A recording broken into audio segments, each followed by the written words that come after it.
Nama Ustaz Yusuf Mansur kembali menjadi perbincangan hangat di tengah masyarakat. Kali ini, ia menjadi sorotan usai sebuah video siaran langsungnya viral di berbagai platform media sosial.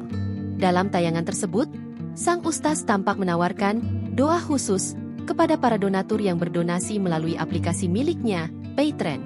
Tawaran tersebut sontak memicu kontroversi.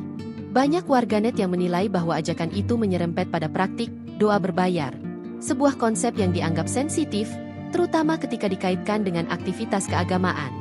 Dalam video yang tersebar luas, Ustaz Yusuf Mansur mengajak para penonton untuk bersedekah melalui platform tersebut. Menariknya, ia menyebutkan bahwa besarnya nominal donasi akan berpengaruh pada bentuk doa yang akan diberikan. Bagi mereka yang memberikan donasi dalam jumlah besar, sang Ustaz menjanjikan doa istimewa yang tak biasa. Salah satu contohnya, Ustaz Yusuf menyebut akan membacakan surat Al-Fatihah bersama 500 orang secara khusus untuk orang tua maupun keluarga si donatur. Bahkan, ia secara terang-terangan menyebutkan kisaran jumlah donasi yang dianggap layak mendapatkan perlakuan istimewa tersebut. Tak butuh waktu lama, cuplikan video itu pun langsung menyulut reaksi beragam dari publik.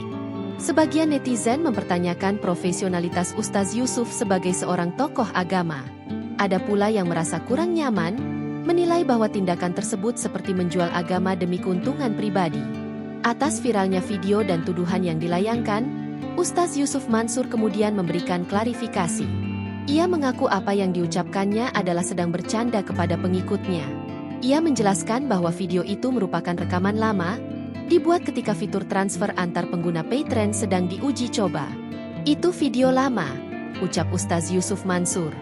Dalam konteks itu, candaan tentang donasi besar dan doa hanyalah bagian dari interaksi ringan yang ia lakukan untuk mencairkan suasana.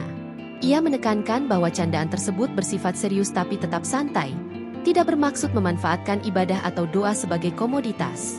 Saya kan memang suka bercanda, kayak gini, lah bawain martabak dulu lah kalau mau didoain, ucapnya. Selain itu, Yusuf Mansur menegaskan kembali bahwa tidak ada praktik jual beli doa. Ia menjelaskan bahwa seluruh proses interaksi dengan peserta siaran merupakan percobaan fitur baru Paytrend. Candaan tentang nominal donasi hanyalah cara ia mencairkan suasana agar partisipasi lebih ramai. Menurutnya, publik sebaiknya memahami konteks video viral tersebut agar tidak menimbulkan kesalahpahaman. Download Tribun X sekarang, menghadirkan lokal menjadi Indonesia.